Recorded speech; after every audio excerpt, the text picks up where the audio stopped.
Okay, so here we're working with the type of number, or a concept, I guess, that's often forgotten. Absolute value, which means distance. All this is they're asking us to find each distance from zero. That's what this means. So I'm going to write that over here to remind us that we're finding a distance from zero. And the way you can approach these problems is to work out the expression inside the absolute value brackets. These two brackets on each expression tell us find the distance from zero of whatever number is inside. That's what these brackets mean. So we take 8, positive 8 minus positive 4 is really 8 minus 4, or just 4. And those brackets are still there, right? We haven't found the absolute value yet, but now we can. What's the absolute value of 4? In other words, how far is 4 from 0? It's 4 away, so the answer is 4. In B, we have negative 8 minus 4. Well, that's going to give me negative 12. And then we're going to find the absolute value of that. Well, that's positive 12, right? Because if you think of the number line, rough sketch here, here's 0. We had negative 8, took 4 away, got us to negative 12. Well, distance to 0 is just these 12 units right here. So it's a positive distance. That's why the absolute value of negative 12 is 12. It's just saying this number, negative 12, is 12 units from 0. And that's what absolute value is. We said it right from the start. It's the distance from 0. Keep going here. 8 minus negative 4. Well, now we're adding, because if you take away a negative, you're really adding. And that's like having 12. So again, this is not going to be negative 12. Sometimes I see students do that. Again, this answer is positive 12. In fact, the answer is always positive.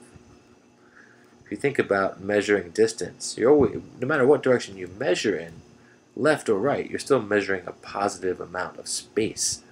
So this is, again, is saying, well, this is 12 units from 0. So it's 12. Now let's tackle F next. It's right here. What is 5.4 minus negative 1.6? Well, we're adding, right? Taking away a negative, we're adding. So I'm going to split these numbers up. 5 and 1 is 6. 0.4 and 0.6, what's 1? So what's 6 plus 1? That's 7. So here, the absolute value is 7. In E, we have negative 3 1/2 plus positive 3/4. Before we even approach the dreaded fraction, we can trim this down by writing plus 3/4. I don't need to say it's plus a positive 3/4. I guess, I don't know, there's so many different ways we can approach this.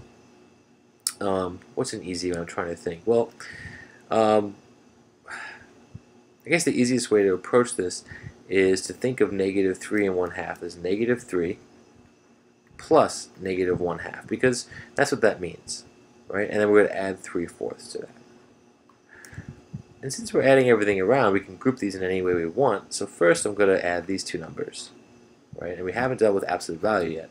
But anyway, what's negative 1/2 plus 3/4? Well, again, negative 1/2 really represents negative 2/4. 2/4 and a half are the same. So we have negative 2/4 plus 3/4. The standard algorithm usually tells us to look at the numerators, add those up, and then leave the denominators the same, because we're really counting how many fourths, so we don't change the 4 there. But what about this negative sign? Well, this negative sign, it's easy to think of it as applying to the numerator. So you can think of this as saying negative 2 plus 3. And that ends up being 1 over 4. So now we have a fourth plus negative 3, right? That's this part is 1/4, and then this part here we have dealt with is negative 3. I'm going to use my number line now. If I want negative 3 and I add a fourth, which way do I go? Well, I go to the right because I'm adding a positive amount. What does that bring me to? What number is there? It's not 3 1/4, because we're in the negative numbers now. So when we go this way, it's actually negative 2 and 3/4. If you think about the distance between these two spaces, this is 1/4 apart. So adding a fourth brings us down to up to negative 2 and 3/4. So here, this is almost done. The absolute value of negative 2 and 3/4 is just 2 and 3/4. And last but not least, negative 8 minus negative 4. Well, again, we're adding there. So negative 8 plus 4 is negative 4, and the absolute value is 4. And yeah, I guess that's it. All right, hope that helped.